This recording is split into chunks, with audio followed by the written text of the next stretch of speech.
Assalamualaikum warahmatullahi wabarakatuh. Waalaikumsalam warahmatullahi wabarakatuh. Bismillah, alhamdulillah, wassalatu wassalamu ala rasulillah Sayyidina Muhammadin ibni Abdillah la hawla wala quwwata illa billah. Yang saya hormati Bapak Kepala SMP Negeri Dualaren, Bapak Sukiman SPD MM, Ibu Yunani SSN selaku calon guru penggerak angkatan 10, Bapak Ibu peserta seminar yang saya hormati.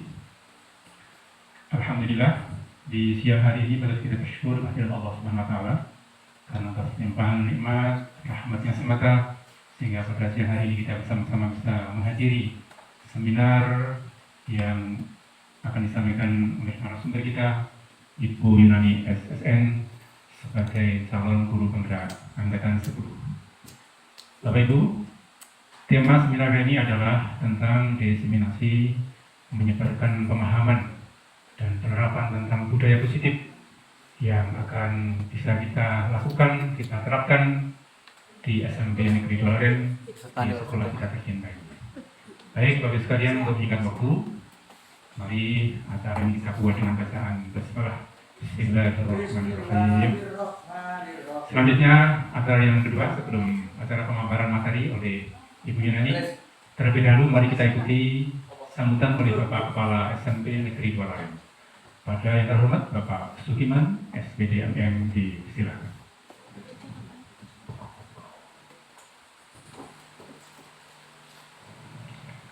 Bismillahirrahmanirrahim. Assalamualaikum warahmatullahi wabarakatuh. Yang saya hormati Bapak Ibu Dewan Guru, moderator, Bu Yunani sebagai calon guru penggerak angkatan 10 dari SMP Negeri Dualaren.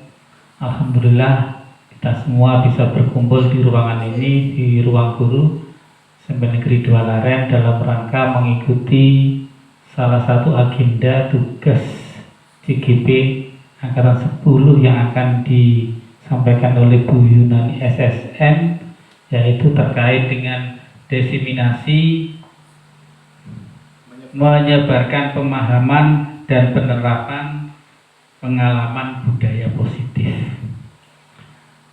Alhamdulillah kita sudah SMP Negeri Dualaren sudah menghasilkan dua guru penggerak, Pak Irfai dan Bu Yunani.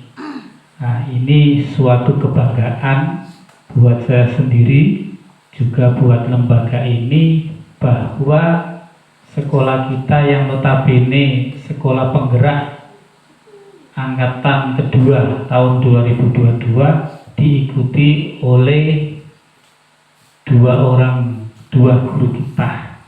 Semoga saja nanti yang berikutnya Bapak Ibu guru yang lain bisa mengikuti langkah Pak Irfai dan Bu Yunani untuk bisa mengikuti program-program dari Kementerian Pendidikan, khususnya program calon guru penggerak. Pada siang hari ini saya ingin menyampaikan beberapa hal terkait dengan guru penggerak.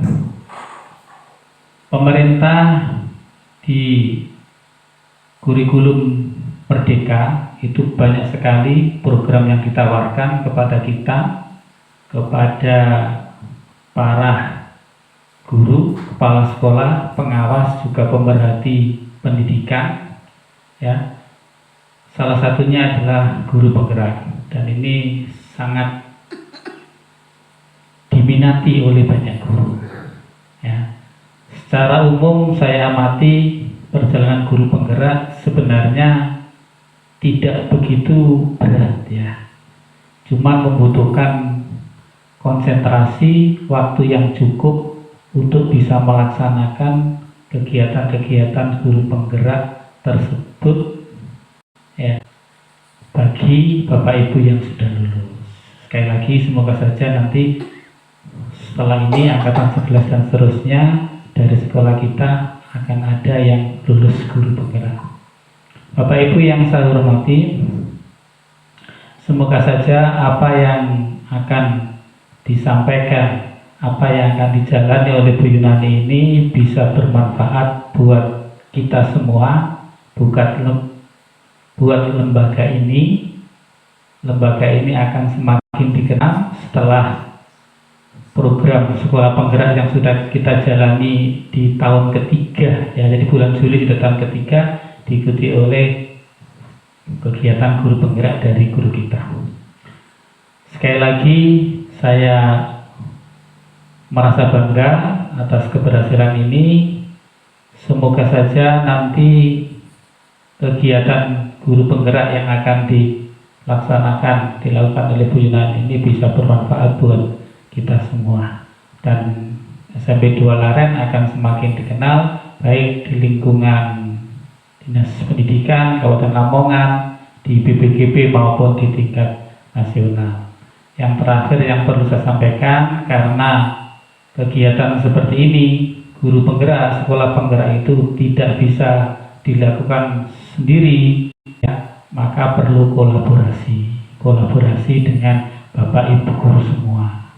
Oleh karena itu saya sangat berharap sekali sumbangsih dari jenengan semua, baik berupa tenaga dan pikiran, agar pelaksanaan kegiatan calon guru penggerak yang dilakukan oleh Bu Yani dari awal sampai akhir nanti bisa sukses. Saya kira itu sambutan dari saya, kurang lebihnya saya mohon maaf. Saya akhiri, wassalamualaikum warahmatullahi wabarakatuh.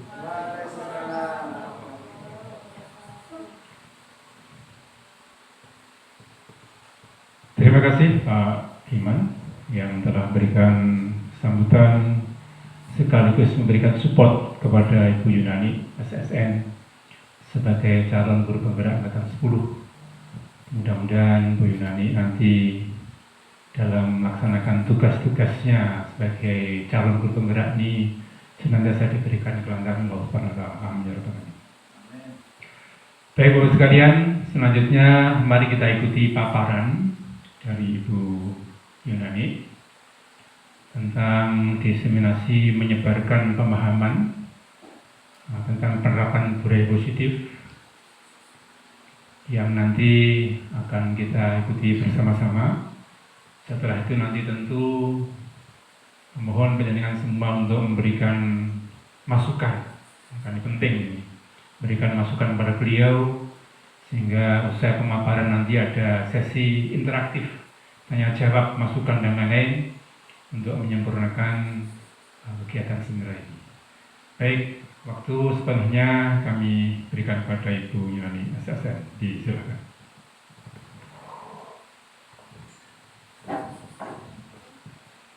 Assalamualaikum warahmatullahi wabarakatuh. Yang saya hormati Bapak Sugiwan MM selaku Kepala Sekolah SMP Negeri 2 Laren, dan yang saya hormati Bapak Ibu Dewan Guru SMP Negeri 2 Laren, yang mana pada kesempatan hari ini meskipun lelah setelah kegiatan rutinitas pagi ditambah rapat dinas, dan sekarang masih bisa menyempatkan waktu untuk mengikuti acara seminar dalam menyelesaikan tugas CGP saya. Saya ucapkan terima kasih yang banyak, dan atas dukungan dari Bapak Kepala Sekolah, dari rekan teman sejawat yang telah memberikan dukungan baik itu secara moral maupun secara finansial. Saya ucapkan banyak terima kasih Bapak. Dan mohon doa restu karena ini baru sampai pada modul 1. Perjalanan saya masih panjang Bapak Ibu. Masih ada 3 modul yang harus saya selesaikan. Masih ada 6 bulan yang harus saya lalui.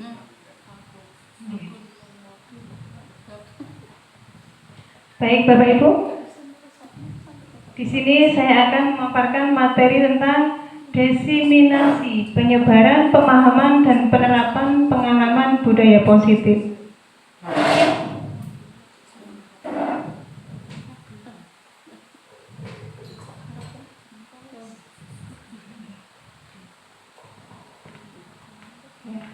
Sebelum kita mulai seminarnya, karena jamnya sudah jam siang, Bapak Ibu, ini jamnya jam ngantuk, jam rawan. Kita buat ice breaking dulu untuk penyegaran.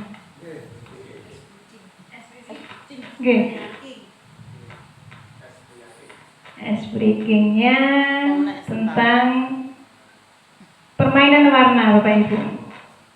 Ini supaya kita bisa konsentrasi lagi. Dalam? Buatan Bapak Ibu, buatan Bapak tetap duduk di sini aja, tidak apa-apa. Untuk aturan permainannya, Bapak Ibu menyebutkan warna dari kata-kata berikut. Ini contohnya. Tulisan merah dapat Bapak Ibu sebut dengan warna ungu. Jadi yang dibaca di sini bukan tulisannya, tapi warna yang ada pada tulisan tersebut. Oke, siap dimulai?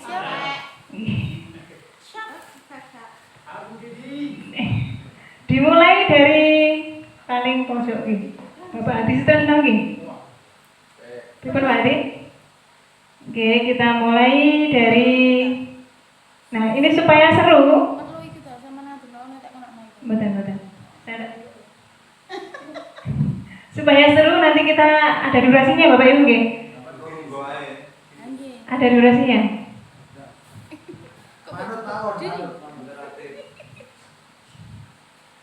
Monggo, Bapak Adi Sinar bisa dibaca warna yang ada pada slide layar.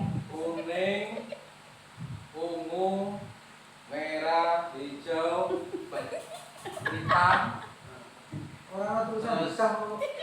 Apa ini? Warna kuning, merah, merah, kuning. Di orang nih. Biru. Tulisannya tidak ada orang. Terima kasih Bapak Adi sudah menyelesaikan. Ada berapa ini? Ada 9 Bapak, ada 9 warna. Di sini yang disebutkan itu warnanya Bapak, warna bukan tulisannya. Jadi yang dibaca di sini tentang warnanya. Nah, supaya lebih seru kita buat durasi hitungannya 10 detik dihitung dari belakang. Pripun sepakat? Sepakat. Oke, sekarang giliran Bu Yunita untuk slide berikutnya.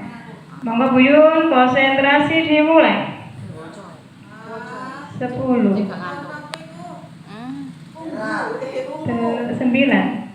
8 7 6 5 4 2 1. Ayo Bu Yun, semangat. Ini karena jamnya siang barangkali ya. Ngantuk ya, oh begitu. Iya, ini supaya ngantuknya hilang Ibu. Hilang biru. Iya.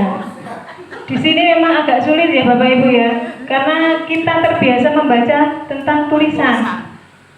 Otak kita membaca tentang tulisan, sementara di sini otak kiri kita dituntut untuk mengetahui warna. Jadi perlu keseimbangan antara otak kanan dan juga otak kiri. Dilanjut dengan Bu Haji Nini sekarang. Konsentrasi dimulai. Monggo Bu Haji Nini. Mulai dari sekarang. Hitam, pink, merah, di pink, ungu kok. Biru, merah, kuning, hijau, hitam, merah, pink, ungu, ungu ku. Mbok warna apa? Pink gak pink, ungu gak ungu kok. Apa warna apa sebenarnya? Jingga itu. Ini Bu. Nanti hitungane. Ini kita Bu. Ini ungu Ibu. Ungu kok. Ungu tapi ungunya kurang mandes. Iya. Perbedaannya antara ungu muda dan ungu tua. Ini ungunya tengah-tengah Ibu, tidak muda dan tidak tua. Usia labil ini. Jamu itu jamu. Oh jamu. Lagi. Oh begitu jamu. Itu warnanya janda muda begitu ya. Oke, berikutnya Bapak Imam Mustahid.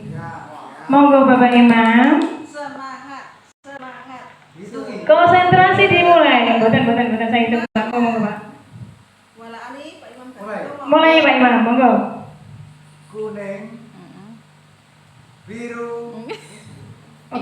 Oke, beres. hijau, biru, hitam, kemudian warna oranye. Warna oranye. Wajah punya random. Ya, merah muda. Merah muda. Ini tim suksesnya yang mengoreksi bingung Pak. Karena dengan lompat-lompat seperti kelinci ya Pak ya. Aduh. Rwanda. Ya, diurut. Enggak Bapak. Mau ke samping apa mau ke bawah Bapak? Wah, ke bawah aja. Oke, monggo dimulai dari sekarang, diulangi lagi. Kuning, biru, coklat, kemudian merah muda, Oke. Merah muda. hijau, kemudian merah tua, hitam, biru.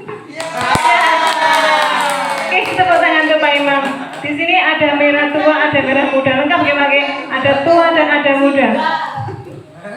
Sehingga kamu kembalikan itu. Loh, itu film-film kayak ramalan. Ini hadiah permen anak-anak. Oke, satu kali lagi nggih Bapak Ibu nggih. Tadi diawali oleh Bapak-bapak, sekarang diakhiri oleh Ibu-ibu. Biar lengkap, ada Bapak di depan, ada Ibu di belakang. Masuk. Oke, monggo terakhir Ibu yang terakhir. Ibu berbaju merah, Ibu berkerudung merah. Oke, monggo Bu Nis. Saya buka slide yang baru Bu Nis. Oke Bu Nis, monggo Bu Nis dibaca mau ke samping atau ke bawah silakan. Kuning, merah, ungu, hijau, biru, merah, kuning. Merah apa nih? Oke, kita beri aplaus. Hitam itu enggak Oke, orange. Bapak Ibu, Hitam itu orange. Hitam itu orange. Hitam itu orange. Taman warna merah. Bapak Ibu hebat semua nggih. Meskipun jamnya sudah siang, tapi konsentrasinya masih tetap penuh. Tetap oke. Iku ora orange. Oke, sekian dulu. Terima kasih. Ini untuk kegiatan ice breakingnya. Sekarang kita mulai ke Asusnya. jusnya, bener. Ini. Mindset-nya kok panganan. Materi seminar kita tentang budaya positif ya Bapak Ibu. Budaya positif merupakan nilai-nilai, keyakinan-keyakinan, dan kebiasaan-kebiasaan di sekolah yang berpihak pada murid, agar murid dapat berkembang menjadi pribadi yang kritis, penuh hormat, dan juga bertanggung jawab. Budaya positif merupakan perwujudan dari nilai-nilai atau keyakinan universal yang diterapkan di sekolah. Budaya positif di sekolah tidak dapat diciptakan secara instan, Bapak Ibu. Ya, dalam penerapan budaya positif di sekolah diperlukan tuntunan dan juga tauladan dari seorang guru. Di sini harus ada kolaborasi, harus ada kerjasama. Ya, lembaga atau sekolah merupakan ladang. Sementara siswa, kalau menurut Ki Hajar Dewantara, diibaratkan sebagai biji, dan guru diibaratkan sebagai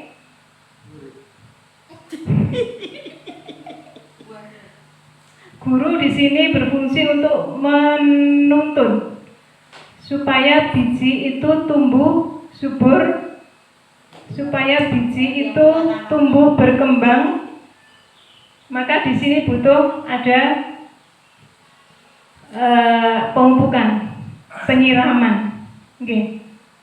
Nah, di sini guru berfungsi untuk apa? Menuntun siswa atau murid supaya berkembang sesuai dengan karakternya. Kita tidak bisa memaksa biji jagung itu tumbuh menjadi biji padi. Seperti itu. Karena pada dasarnya murid bukanlah suatu kertas yang kosong, yang dimana kita bisa mengisi dengan apapun yang kita mau, apapun yang guru inginkan. Tapi pada dasarnya murid adalah sesuatu yang sudah memiliki karakter, sesuatu yang sudah memiliki bakat. Sehingga dari karakter atau bakat yang sudah dimiliki oleh anak sejak lahir itu tinggal kita mempertegas garisnya saja, Bapak Ibu. Ya, kita arahkan, kita tuntun supaya anak itu menemukan jati dirinya, mencapai kebahagiaan. dan kemerdekaan di dalam menerima pelajaran. Berikutnya, konsep inti budaya positif. Nanti yang perlu dipaparkan di sini ada 8 bagian. Yang pertama, perubahan paradigma belajar. Disiplin positif, nilai-nilai kebajikan, kebutuhan dasar manusia, motivasi perilaku manusia, posisi kontrol guru, ada keyakinan kelas, dan ada tahap terakhir yaitu segitiga restitusi. Oke, ini yang akan kita bahas nanti Bapak Ibu. Untuk yang pertama, pembelajaran dengan paradigma baru.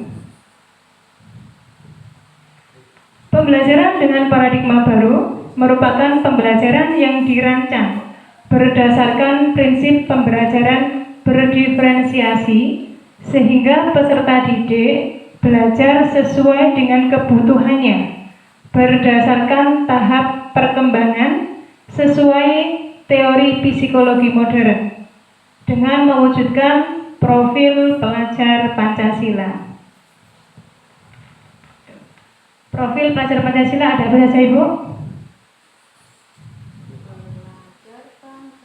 Iya. Ada 6 yang pertama. Ya. Berkebinekaan bebas, gotong royong mandiri, Dan yang kritis. Oke, diulangi Bu Yunggi. Ada 6. Ya, ada lagunya juga tentang profil pelajar Pancasila. Kita nyanyi lagi ya? Boleh, ayo Bu Yun. Kita sama-sama Bu Yun. Kita menyanyikan lagu tentang profil belajar Pancasila. 1, 2, 3. Belajar Pancasila, beriman dan bertakwa pada Tuhan Yang Esa dan berakhlak mulia, berkebinekaan global, berroyong mandiri, kreatif dan bernalar kritis. Ini tujuan kita.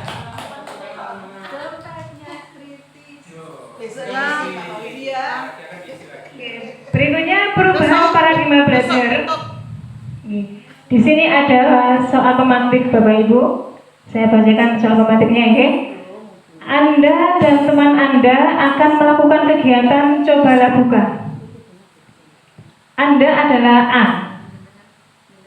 Tugas Anda adalah mengepalkan salah satu tangan Anda. Coba Anda bayangkan bahwa Anda menyimpan sesuatu yang sangat berharga di dalam kepalan tangan Anda. Anda perlu menjaga benda tersebut sekuat tenaga Anda karena begitu pentingnya untuk kehidupan Anda. Nah, untuk tugas rekan yang B, yaitu mencoba dengan segala cara untuk membuka kepalan tangan Anda. Teman Anda B boleh melakukan dengan cara membujuk, menghardik, mengintimidasi, memarahi, menggoda, menggelitik, bahkan boleh dengan cara menawari Anda uang agar Anda itu bersedia membuka kepalan tangan Anda. Coba kita praktekkan Bapak Ibu. Berpasangan berarti. Oke, maju ke depan dah. Pasangan ke depan sini. Bu Nini dengan Bu Yunita, monggo. Oke, Bu Yunita yang bagian A, Bu Nini yang bagian B. Bu Yunita menggenggam sesuatu di tangannya. Bu Nini yang berusaha untuk melepaskan genggaman Bu Yunita. Ini Bu. Kalau berhasil berarti Bu Yunita ini tidak. Bu Yunita sebagai posisi A, Bu Yunita sedang menggenggam sesuatu yang sangat berharga bagi Bu Yunita. Harus dipegang kuat ya. Harus dipegang kuat. Nah, sekarang tugas Bu Nini itu posisinya di B. Bu Nini itu sebagai orang yang mau merebut atau mengambil atau mau menggagalkan tujuan dari Bu Yunita menggenggam tangannya. Jar bahasa Jawa mau oke. Dimulai. Bisa dimulai. Mulai dari Dimulai dari sekarang. ayo. Ayo Bu Nini bisa mengintimidasi. Bu Nini bisa mengiming-iming Bu Nini. Bisa memberi uang juga Bu Nini. Bisa menggoda Bu Nini. Oh iya Bu Nini menawarin uang ya. Bu Nini tadi tawarin uang oleh Bu Nini supaya Bu Nini membuka kepanan tangannya. Ah, ya, boleh. Ini Iya. K13 nih, K13. Goda Bu Nini goda Bu Nini supaya Bu Nini mau membuka tangannya Bu Nini. Kalau digoda nggak bisa berarti harus dimarahi Bu Nini. Bu Nini tak dimarahi supaya tangannya dibuka. Sampai udah marah lagi. Gimana? Oh ya, Bu Nini masih bertahan dengan keyakinannya untuk tetap menutup tangan Bu Nini. Oke, apa yang terjadi Bapak Ibu? Apakah Bu Yunita mau membuka tangannya? Buka hati, Bu. Tidak. Apa alasan Bu Yunita tidak membuka tangannya padahal sudah diberi uang 2 loh? 2 merah-merah loh Bu. Soalnya masih ada di sini. Oh, karena yang di bawah Bu Nini bukan hanya 2, lebih dari 2. Maunya Bu Yunita itu yang salah bawah itu keluarkan semua Bu Nini. Kalau dikeluarkan semua baru mau dibuka. Terus yang Bu Nini, apa yang sudah sama lakukan untuk menggoda Bu Yunita? Hasilnya bagaimana Bu Nini? Tidak ada hasil karena Bu Yunita sangat kuat memegang sesuatu yang berharga dalam dirinya. Oh gitu. Bu Nini meskipun melakukan dengan berbagai cara, mengiming-imingi uang 2 lembar merah-merah itu, tetap Bu Yunita masih bersikukuh untuk tetap menggenggam tangannya. Nah, kira-kira di sini yang memegang kendali itu siapa Bapak Ibu? Iya, Ya diri sendiri. yang memegang kendali siapa Bapak Ibu? Yang memegang kendali adalah diri kita sendiri. Pada dasarnya itu kita tidak bisa diperintah, kita tidak bisa dipengaruhi, seperti itu ya. Karena kontrol diri itu ada pada diri kita sendiri. Kita mau melepaskan genggaman kita kalau memang diri kita mau lepas. Kita mau tetap menggenggam genggaman kita kalau diri kita masih tetap berkeinginan untuk menggenggam. Ini. Nah, berikutnya, perubahan paradigma teori kontrol atau teori pilihan tentang ilusi kontrol, Bapak Ibu. Teori kontrol. Di sini ilusi kontrol itu ada 4. Ilusi bahwa guru mengontrol murid. Ilusi bahwa semua penguatan positif, efektif dan juga bermanfaat. Ilusi bahwa kritik dan membuat orang merasa bersalah dapat menguatkan karakter. Dan ilusi bahwa orang dewasa itu memiliki hak untuk memaksa. Ini ilusi kontrolnya. Nah, kita terapkan di sini pada teori kontrol. Di sini ada miskonsepsi tentang teori kontrol. Ilusi kontrol guru itu mengontrol murid. Pada dasarnya kita tidak bisa memaksakan murid untuk berbuat sesuatu jikalau murid tersebut memilih untuk tidak melakukannya. Ya. Ilusi yang kedua, ilusi bahwa semua penguatan positif, efektif dan bermanfaat. Segala usaha untuk mempengaruhi murid agar mengulangi sesuatu perilaku tertentu adalah suatu usaha untuk mengontrol murid tersebut. Ilusi yang ketiga, ilusi bahwa kritik dan membuat orang merasa bersalah dapat menguatkan karakter. Menggunakan kritik dan rasa bersalah untuk mengontrol murid menuju pada identitas gagal, Bapak Ibu. Ya, mereka belajar untuk merasa buruk tentang diri mereka. Dan ilusi yang keempat, ilusi bahwa orang dewasa memiliki hak untuk memaksa. Terkadang kita beranggapan sebagai orang dewasa, kita memiliki hak untuk memaksa anak, atau kita memiliki hak untuk memaksa murid untuk melakukan apa yang kita inginkan. Akan tetapi, perilaku memaksa tidak akan efektif untuk jangka waktu panjang. Dan sebuah hubungan permusuhan itu akan terjadi. Nah, di sini. Bagaimana seseorang bisa berubah dari paradigma stimulus respon kepada pendekatan teori kontrol? Menurut Stephen R. Covey, bila kita ingin membuat kemajuan perlahan, sedikit-sedikit, ubahlah sikap atau perilaku Anda. Namun, bila kita ingin memperbaiki cara-cara utama kita, maka kita perlu mengubah kerangka acuan kita. Ubahlah bagaimana Anda melihat dunia, bagaimana Anda berpikir tentang manusia.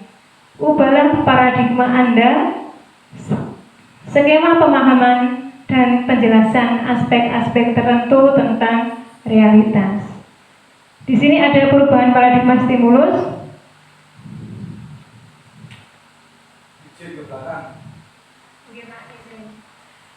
Siapa sesungguhnya yang memiliki kontrol? Ya, stimulus respon, realitas kebutuhan kita itu sama. Dalam teori kontrol, realitas kebutuhan kita itu berbeda. Semua orang melihat hal yang sama. Dalam teori kontrol, setiap orang memiliki gambaran yang berbeda. Menurut stimulus respon, perilaku buruk dilihat sebagai suatu kesalahan. Menurut teori kontrol, semua perilaku memiliki tujuan. Orang lain bisa mengontrol saya. Menurut teori kontrol, hanya Anda yang bisa mengontrol diri Anda. Pemaksaan ada pada saat bujukan gagal. Kolaborasi dan konsensus menciptakan pilihan-pilihan baru. Itu menurut teori kontrol. Sekarang kita ke disiplin positif. Disiplin positif berasal dari kata disiplina yang artinya belajar. Disiplin mengacu pada disiplin diri yang memiliki tanggung jawab terhadap apa yang dilakukannya berdasarkan nilai-nilai yang diyakini. Disiplin positif merupakan salah satu cara penerapan disiplin yang bertujuan untuk menumbuhkan kesadaran serta memperdayakan peserta didik tanpa imbalan, penghargaan atau reward, ancaman ataupun hukuman. Nah, kita sebagai pendidik, tujuan kita adalah menciptakan peserta didik yang memiliki disiplin diri sehingga mereka berperilaku mengacu kepada nilai-nilai kebajikan universal dan memiliki motivasi intrinsik dalam perubahan perilaku ke arah yang lebih baik. Contoh nilai-nilai kebajikan. Ini. Nilai-nilai kebajikan universal yaitu nilai yang meliputi tentang nilai yang sudah disepakati bersama, lepas dari suku, bangsa, agama, bahasa, maupun latar belakang. Contoh nilai kebajikan dalam profil pelajar Pancasila. Di sini ada 6 contoh nilai kebajikan, seperti yang sudah dinyanyikan oleh Bu Zun tadi ya. Mulai dari beriman dan bertakwa kepada Tuhan Yang Maha Esa, dan berakhlak mulia, berkebinekaan global, gotong royong, mandiri, kreatif, dan juga bernalar kritis. Nilai kebajikan menurut Ibu Primary Years Program atau PYP yaitu meliputi toleransi, rasa hormat, integritas, mandiri, menghargai, antusias, empati, keingintahuan, kreativitas, dan juga kerjasama. Sementara nilai kebajikan menurut keterampilan hidup dapat dipercaya, lurus hati, pendengar yang aktif, tidak merendahkan orang lain, dan memberikan yang terbaik untuk diri sendiri. Berikutnya tentang kebutuhan dasar manusia. Apa itu kebutuhan dasar manusia? Kebutuhan dasar manusia yaitu segala sesuatu yang kita lakukan untuk mendapatkan apa yang kita inginkan. Seluruh tindakan yang kita lakukan memiliki tujuan tertentu, dan semua usaha terbaik yang kita lakukan adalah dalam rangka agar kebutuhan dasar kita terpenuhi dengan baik. Di sini ada 5 kebutuhan dasar manusia. Yang pertama, kebutuhan untuk tetap bertahan hidup, kebutuhan kasih sayang dan rasa diterima, kebutuhan penguasaan, kebutuhan kebebasan, dan juga kebutuhan kesenangan. Kebutuhan bertahan hidup masuk dalam fisiologis yang meliputi makanan, pakaian, tempat tinggal, kebutuhan untuk akan keamanan dan juga kesehatan. Sementara kebutuhan akan kasih sayang dan rasa diterima ini merupakan kebutuhan psikologis ya, yaitu rasa diterima, dipedulikan, berbagi kerjasama, menjadi bagian dalam suatu kelompok. Ini masuk dalam kebutuhan akan kasih sayang dan rasa diterima. Berikutnya kebutuhan tentang penguasaan. Kebutuhan akan harga diri, keinginan untuk dianggap atau pemimpin berprestasi, kebutuhan supaya diakui atau didengarkan. Dan berikutnya adalah kebebasan. Kebebasan dalam memiliki pilihan, mandiri, mencoba hal-hal baru, dan mampu mengendalikan arah dirinya. Yang keempat ada kebutuhan kesenangan, yaitu kebutuhan akan bermain, humor, antusiasme, dan juga kebutuhan meliputi tertawa. Itu masuk dalam kebutuhan dalam kesenangan. Motivasi perilaku manusia. Motivasi perilaku manusia di sini dipengaruhi oleh 2 faktor. Ada faktor intrinsik dan ada faktor ekstrinsik. Faktor intrinsik yaitu faktor yang bersumber dari dalam diri manusia itu sendiri. Untuk menjadi orang yang mereka inginkan dan menghargai diri sendiri dengan nilai-nilai yang mereka percaya. Ini masuk dalam faktor intrinsik. Sementara untuk faktor ekstrinsik, itu faktor yang bersumber dari luar. Motivasi ini muncul karena ingin menghindari ketidaknyamanan ataupun sebuah hukuman. Motivasi ini muncul karena untuk mendapatkan imbalan atau penghargaan dari orang lain. Ini masuk dalam motivasi yang ekstrinsik, pengaruh dari luar. Berikutnya dihukum oleh penghargaan. Hukuman bisa berpengaruh jangka panjang dan juga jangka pendek. Ini memori kita itu apa ya Bapak Ibu ya? Saya bercerita sedikit. Saya waktu sekolah di SMP itu ya juga pernah dihukum, juga pernah diberi penghargaan. Hukuman dan penghargaan itu ternyata dalam jangka panjang itu masih berpengaruh. Saya pernah dihukum, disiwit, cuwili, sampai sekarang pun masih ingat. Siapa? Ayo. Ini tadinya Pak gurunya itu saya suruh datang. Kenapa? Siapa? Pak gurunya saya suruh datang, Pak sama tekowo. Kepo. Kok tak kayak suruh pres saya gitu. Kepo aku siapa? Ternyata datang kan enggak? Ternyata tidak datang Bu ini dah. Itu.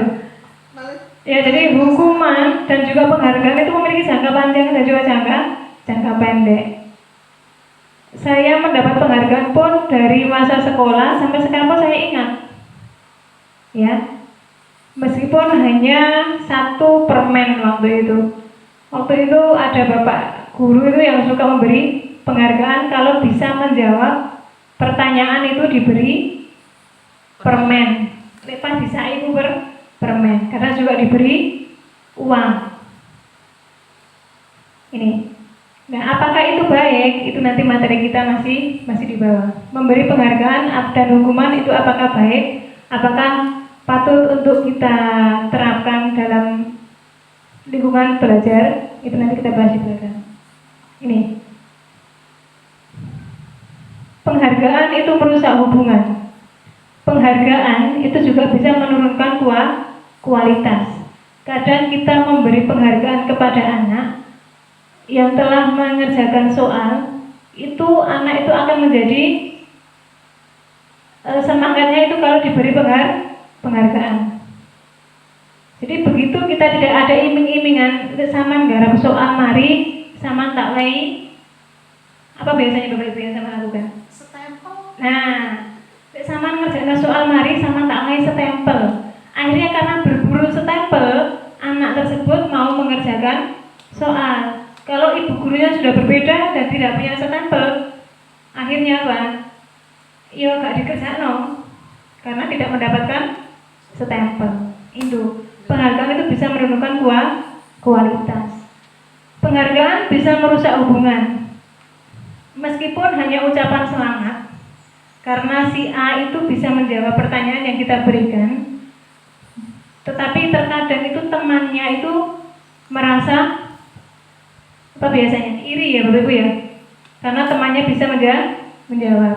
Nah sehingga di sini hubungan antara si A dan si B itu akan menjadi jauh karena merasa si A kok ngerjakno kok iso jawab terus sementara saya tidak.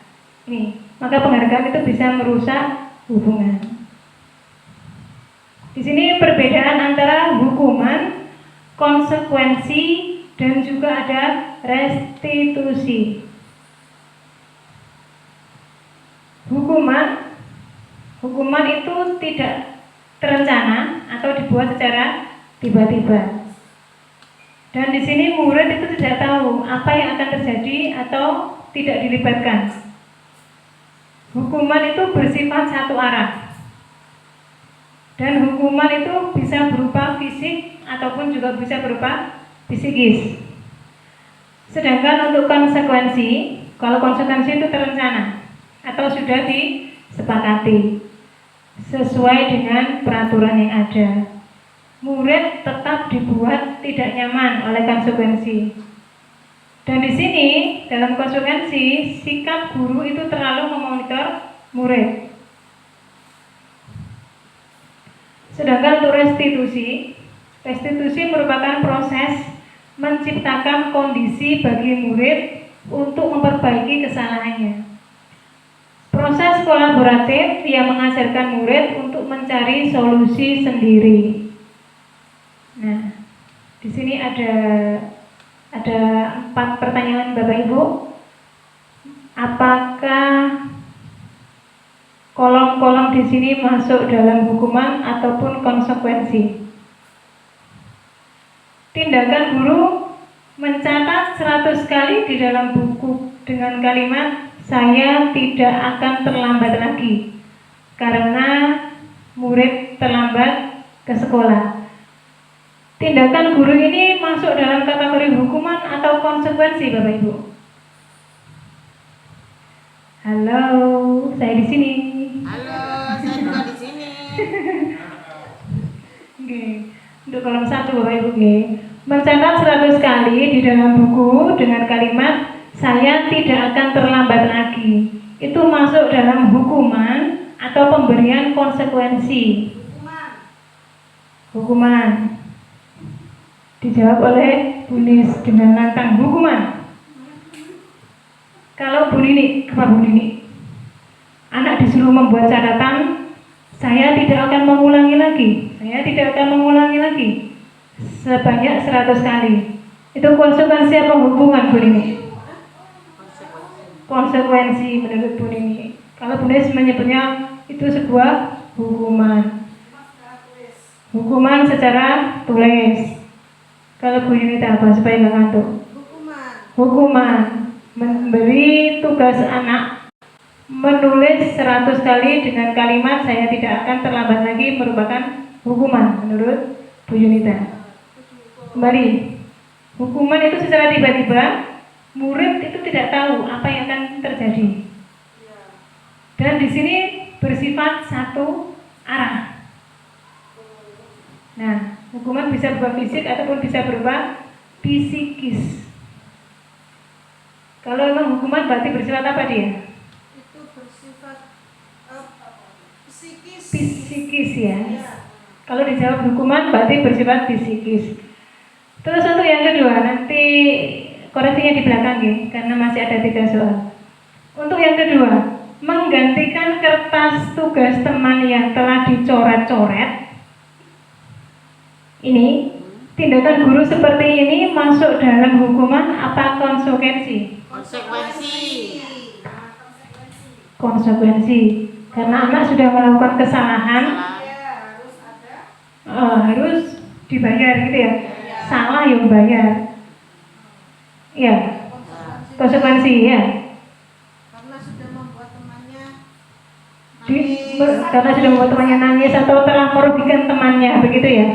Karena sudah merugikan temannya. Ini untuk yang kolom kedua. Baik Bapak Ibu, sekarang yang kolom ketiga.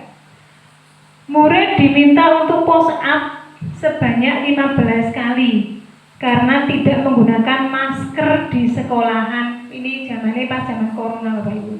Kalau sekarang tidak ada aturan itu ya. Kalau dulu ada aturan harus pakai masker. Maskernya diganti jadi hukuman secara fisik. Hukuman. Kalau ini masuk dalam hukuman atau konsekuensi Bapak Ibu? Hukuman secara fisik, begitu. Karena menyuruh anak untuk push up karena tidak menggunakan masker pada saat berangkat sekolah.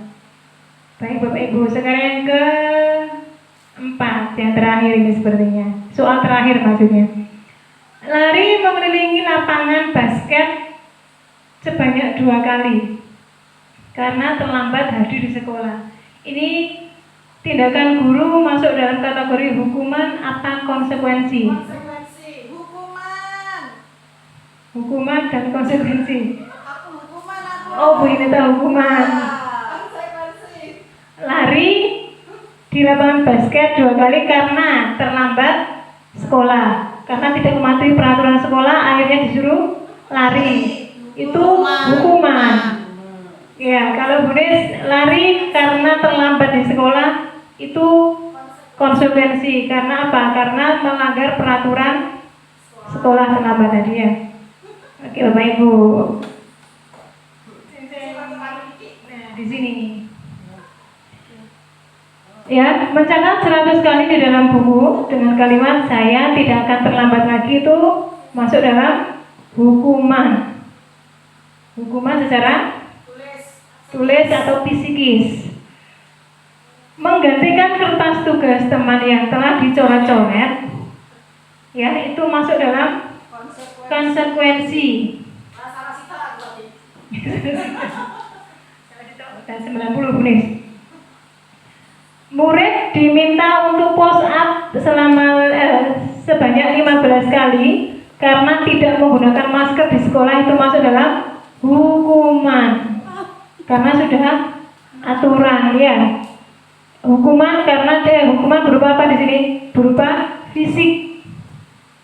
Push up. Lari mengelilingi lapangan basket 2 kali karena terlambat hadir di sekolah itu masuk dalam kategori hukuman Bu Nis, bukan konsekuensi. Iya benar. Kita berpendapat Bu Nis. Pendapat harus sama, okay? Nah, sekarang kita ke restitusi. Di sini jelas ya Bapak Ibu antara hukuman dan konsekuensi. Benar jelas ya? Hukuman dan konsekuensi. Berikutnya tentang apa itu restitusi. Restitusi adalah proses menciptakan kondisi bagi murid untuk memperbaiki kesalahan mereka sehingga mereka bisa kembali pada kelompok mereka dengan karakter yang lebih baik lagi, karakter yang lebih kuat. Restitusi juga merupakan proses kolaboratif yang mengajarkan murid untuk mencari solusi untuk masalah mereka dan membantu murid berpikir tentang orang seperti apa yang mereka ingin dan bagaimana mereka harus memperlakukan orang lain. Ini restitusi menurut Goshen. Ada 9 ciri-ciri restitusi. Yang pertama, restitusi bukan untuk menebus kesalahan, namun restitusi untuk belajar dari kesalahan. Ciri yang kedua, restitusi itu memperbaiki hubungan. Restitusi merupakan tawaran, bukan suatu paksaan. Restitusi menuntun untuk melihat lebih jauh ke dalam.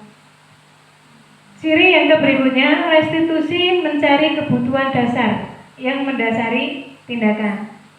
Dan restitusi diri adalah cara yang paling baik. Restitusi fokus pada karakter, bukan pada tindakan. Restitusi fokus pada solusi, pemecahan masalah. Dan restitusi mengembalikan murid yang berbuat salah itu tetap pada kelompoknya. Ini ciri-ciri restitusi. Sebelum ke restitusi, kita kenali dulu posisi kontrol. Ya, posisi kontrol guru di situ ada 5. Ada posisi kontrol sebagai penghukum, posisi kontrol sebagai pembuat merasa bersalah, posisi kontrol sebagai teman, posisi kontrol sebagai pemantau, dan juga sebagai manajer. Nah, nanti kita ini berada di posisi kontrol yang apa?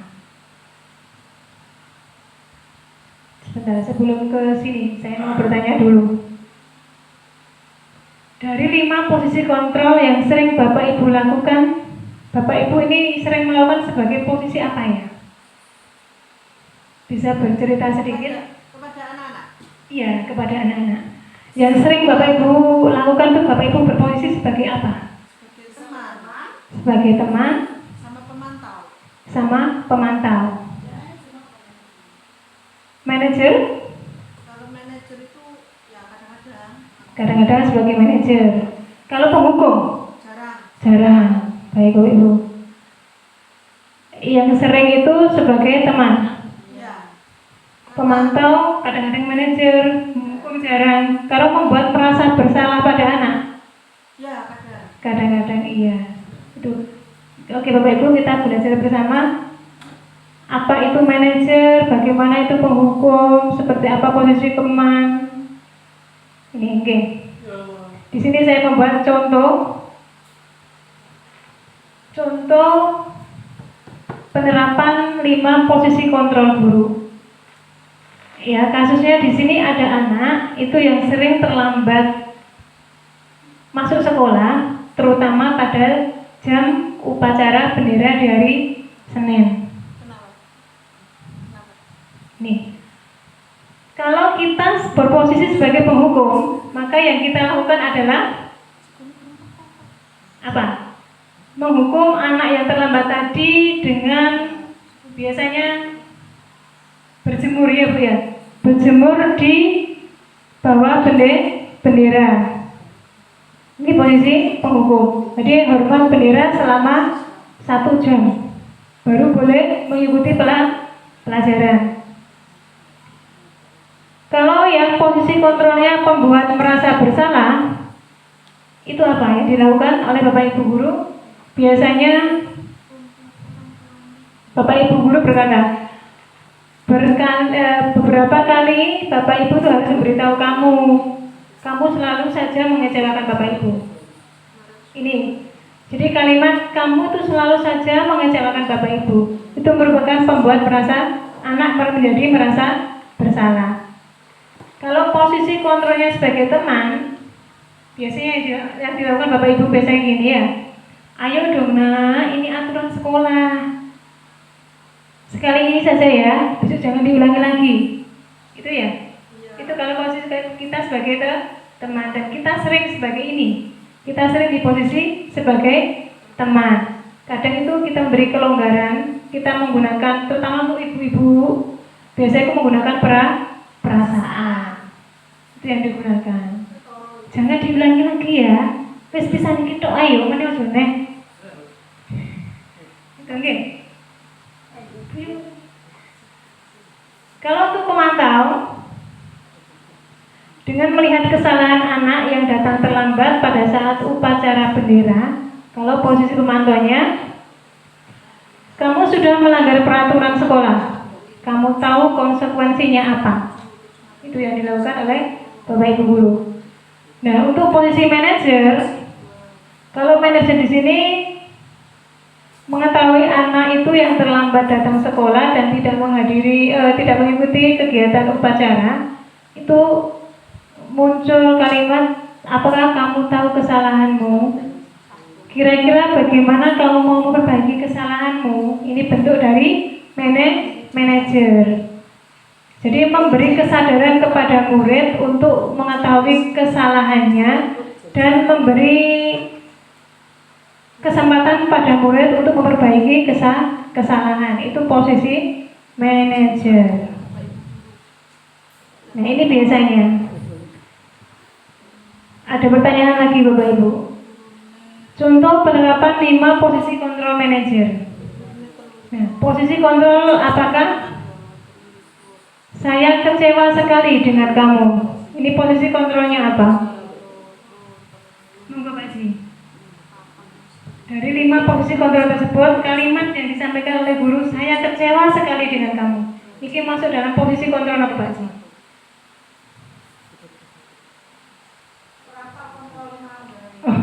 Saya ulang.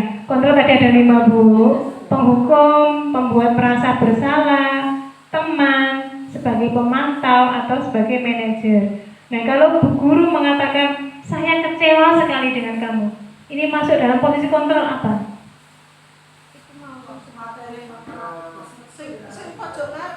Pojok ngarep ini. Nah, saya kecewa sekali dengan kamu, dengan kira-kira dengan ucapan Bapak Ibu Guru seperti itu, anak akan menjadi merasa ya benar, anak akan menjadi merasa bersalah. Terus kamu tidak pernah benar melakukannya. Sama. Jadi anak itu merasa dibuat bersalah dengan kalimat yang meskipun itu kalimatnya datar atau halus disampaikan, tetapi kalimat ini sangat mengena. Ya, kamu tidak pernah benar melakukannya. Kalau apa rencanamu untuk menyelesaikan masalah ini? Menanyakan rencana ke depannya untuk memperbaiki masalah. Ini masuk dalam posisi manajer, okay? Jadi rencana ke depanmu apa untuk menyelesaikan masalah ini? Memberi tawaran kepada anak untuk mencari solusi. Kalau ayolah lakukan demi Bapak Ibu. Ini posisi teman. Mantap Bapak Ibu, jos pokoknya. Nah, sekarang kita ke keyakinan kelas Bapak Ibu. Iya, Pak. Ini.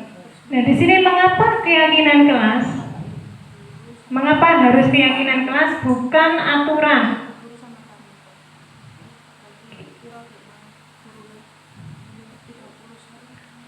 Mengapa kita memiliki peraturan harus menggunakan helm bila mengendarai kendaraan roda 2? Ini masih dalam aturan, ya. Mengapa kita memiliki peraturan 3M? menggunakan masker, mencuci tangan, dan menjaga jarak 1,5 meter. Dan mengapa kita memiliki peraturan harus datang tepat waktu pada saat mengikuti pelatihan? Ini semua dilakukan untuk mendukung motivasi intrinsik, Bapak Ibu, motivasi yang ada dalam diri kita sendiri. Kembali ke nilai-nilai keyakinan-keyakinan, lebih menggerakkan seseorang dibandingkan mengikuti serangkaian peraturan-peraturan. Jadi peraturan ini dibuat itu supaya orang itu akan menemukan karakter atau nilai-nilai yang ada pada dirinya sendiri, supaya orang itu lebih lebih bisa mengontrol dirinya sendiri. Ini keyakinan kelas, pembentukan keyakinan kelas. Keyakinan kelas itu bisa terbentuk dengan berbagai hal. Yang pertama, bisa dibentuk dengan cara bersifat abstrak, berupaya pernyataan universal, dibuat dalam pernyataan yang positif. Keyakinan kelas itu bisa menggunakan sedikit kata saja supaya mudah diingat dan sesuai dengan kondisi kelas dan juga sekolah, sehingga mudah diterapkan semua warga sekolah.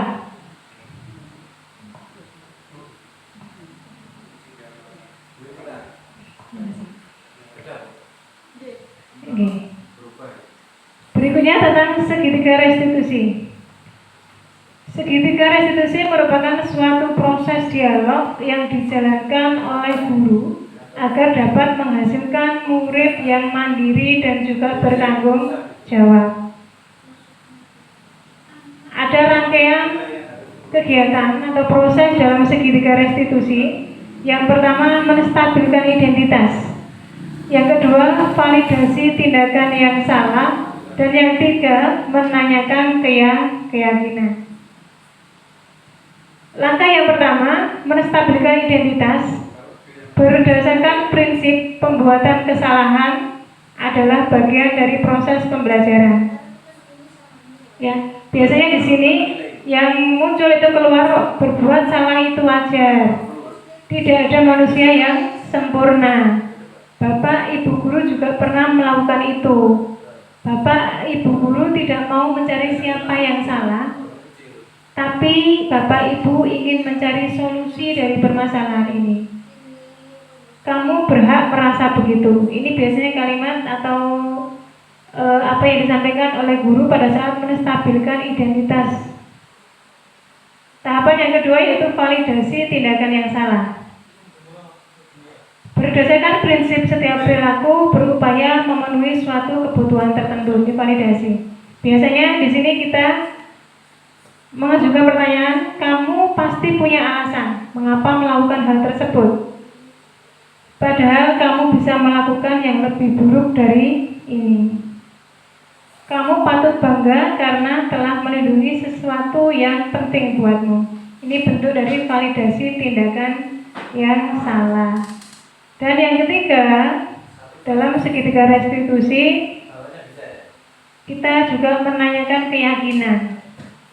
Berdasarkan prinsip teori kontrol, bahwa pada dasarnya kita itu termotivasi secara intrinsik. Ya. Apa keyakinan kelas kita? Nilai-nilai apa yang telah kita sepakati bersama? Seperti apa gambaran sebuah kelas yang ideal menurut kamu? Kamu ingin menjadi orang seperti apa? Ini biasanya tahapan yang dilakukan dalam segitiga restitusi. Ini contoh kasus di sekolah yang sudah melalui 3 tahapan dalam segitiga restitusi, mulai dari menstabilkan identitas, validasi tindakan, dan menanyakan keyakinan. Saya putar ya Bapak Ibu.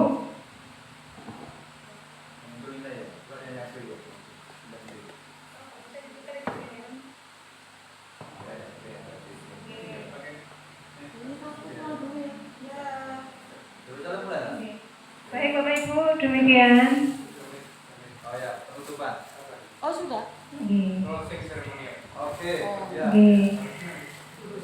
Baik Bapak Ibu, demikian tadi paparan tentang budaya positif. Mulai dari kita tadi ada 8 rangkaian, mulai dari perubahan paradigma belajar, disiplin positif, nilai-nilai kebajikan, kebutuhan dasar manusia, motivasi perilaku manusia, posisi kontrol guru, keyakinan kelas, dan segitiga restitusi. Ini, saya yakin Bapak Ibu pengalamannya juga lebih paham tentang ini. Kita di sini, terutama saya di sini belajar menyambung, menyampaikan apa yang sudah saya dapat dari program calon guru penggerak. Gitu. Dari sini ada yang mau ditanyakan Bapak Ibu? Satu boleh. Nggih, monggo. Untuk budaya positif tadi. Nggih. Dengan disampaikan bahwa sekolah itu kan budaya macam-macam. Nggih, Pak. Bagaimana caranya Bu Yunani untuk menanamkan budaya positif kepada siswa? Nggih. Mohon penjelasannya. Nggih, terima kasih Bapak. Untuk yang pertanyaan pertama, bagaimana kita bisa melestarikan budaya positif di sekolah, terutama untuk siswa, ya Bapak Ibu. Nggih. Sebelum kita memberikan memberikan peraturan kepada anak, membudayakan positif kepada anak, itu kita harus berbudaya positif dulu Bapak Ibu. Kita harus menjadi suri tauladan. Kita harus menjadi contoh. Kalau kita melakukan suatu kebaikan, terutama untuk diri kita sendiri, nanti secara tidak langsung itu anak akan mengikuti kita. Kalau kita menyuruh anak untuk disiplin, berarti kita harus disiplin terlebih dahulu. Jadi di sini guru di sini sebagai suri tauladan atau pemberi contoh. Terima kasih Bapak Ibu. Demikian tadi paparan dari seminar kita tentang disiplin positif. Kurang lebihnya saya mohon maaf. Saya akhiri. Assalamualaikum warahmatullahi wabarakatuh. Waalaikumsalam warahmatullahi wabarakatuh.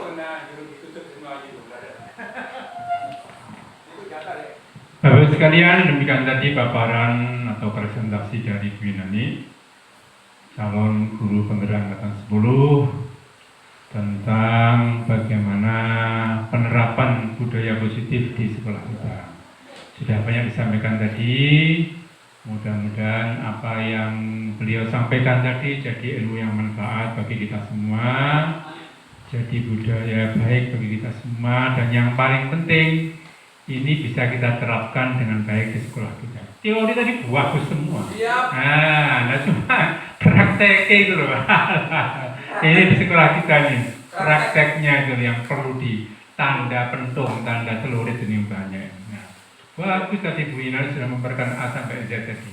Nah, ini barangkali Bapak sekalian, hari ini Bu Yunani telah menyampaikan banyak hal tentang budaya positif ini, dan mudah-mudahan jadi tambahan ilmu bagi kita. Ya, kalau kita sudah tahu ya tambah pinter, kalau yang belum tahu biar nanti supaya tambah paham. Itu. Mudah-mudahan apa yang beliau sampaikan hari ini bermanfaat bagi kita, dan terima kasih Pak Juhalib telah memberikan pertanyaan sekaligus masukan pada Bu Yunani untuk menyempurnakan presentasi. Sekali lagi, mudah-mudahan narasumber kita diberikan kemudahan dan kelancaran dalam melakukan tugas-tugas calon guru penggerak berikutnya yang hanya tinggal 6 bulan. Hanya tinggal 6 bulan. Iya, tidak apa-apa. Dari durasi berapa? Dari 9 bulan, tidak apa-apa. Sudah 3 bulan Mbak Yunani ini ya. Dan saya yakin ini ada satu kata-kata bijak nih. Jadi bersakit-sakit dahulu, bersenang kemudian. Insya Allah begitu Yunani. Fa inna ma'al usri yusran, inna ma'al usri yusran. Setelah kesulitan tentu akan kemudahan. Dari saya mohon maaf bila ada kesalahan. Assalamualaikum warahmatullahi wabarakatuh.